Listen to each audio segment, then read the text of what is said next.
I'm Tom from DIY Life Tech, and this is a look at my set of 6 false eggs for your backyard chickens.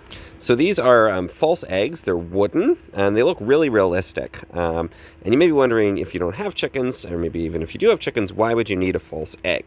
And there's a couple of reasons for that. These are great to put in a nesting box, and it encourages your hens to lay eggs in the same place where they already see, what they think are eggs. So it helps to prevent them from kind of laying eggs all over the place in your coop or in your yard if they're free ranging. If you put these false eggs into the nest box, it kind of alerts them to the fact that this is a place to lay the egg, and it makes it easier for you to collect those.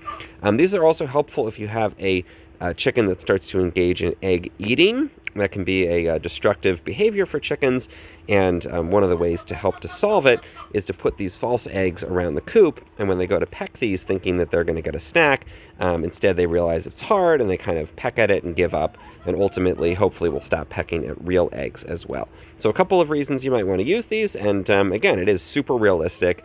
The quality is really good, and you get 6 of these in the bundle, and I find it works great to place them in the nest box and lure my hens to go over there and lay their eggs in the proper location.